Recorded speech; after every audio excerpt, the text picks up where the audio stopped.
Hoima test eyasoose yabadde successful. Okay.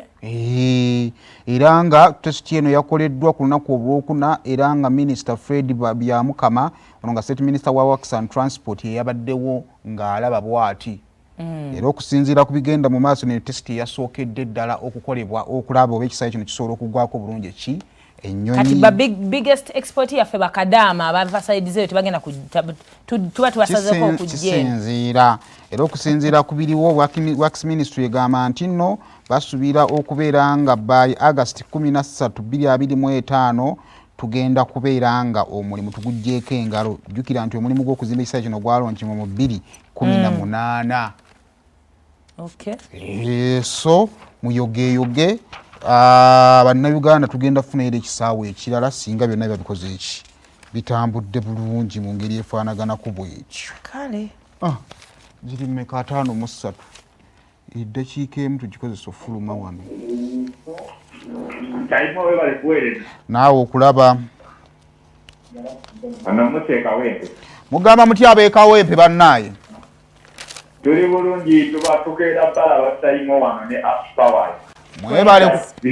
Mwebale kukeera kansubire kati mugenda fuluma mugende mukoleko. Era tugenda keera tugende tukole mwana wa nnyabo abaganda bagamba takole taali eno. Kituufu. Naye nga tubaagala nnyo bannange. Tweyanza bannaye. Katujja gamba bakalaki bakitukolera ekyo. Wano tugabana ebikolwa tetwagala kulwanagana. Mazina ga bikujjuna kalaacha wangi. Naffe tutyo.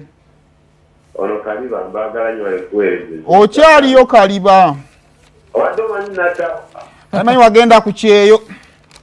Owaayi bateekera kapinzi batali bagende bayirire. Banaatuwa ku ssente. Bani bakeizi. Ate twabaganda bafa abagenzi babakomyawo. Abagenda Saudi. N'ogamba bannange waliwo yataliba bwe yatunda poloti n'agenda. Awo. Yakomyewo agenda kulaba ati oba oli. Ajja sula ku lusalosalo. Teyasiibula mpewo. Naye sigale Uganda tukole bannange obwena chance ekola ng'ofuna ebiri omutwalo 5 omwezi. Yalowooza empewo tezikolera mu air conditioner. Tunaageya abagagga nga tuli ku maduuka ku kyalo. Oluseke kasa tumanyi.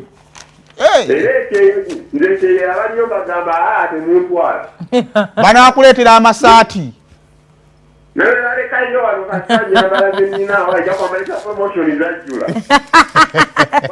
Toli nno musajja mwangu. Bana onoonya obugagga ne bukulema n'oddayo ku kyalo n'otula ku maduuka awo. Okay, the most paining part is okwetundako byolina because abaana basinga kye bakola. Kati mumaze obyetundako obala ogenda kukola ozeewo n'odda nga tolina yadde ekikulu. Kiba kyali mu pulaani ya Katonda bannange. Waliwo wootuka nga Uganda tolina kyozzaako nga kapulika kakola ki? Kekakutaasa. Kasita wagezaako kati nze egitunze n'engende bweru ne bigaana kati ate yagitunda awe omukazi ssente. Yakole ki? Kiba kyali mu pulaani ya Katonda amakola ky'oyagala. Tusibe bulungi. Sibulula twecce. Tuwe ndowoozayo.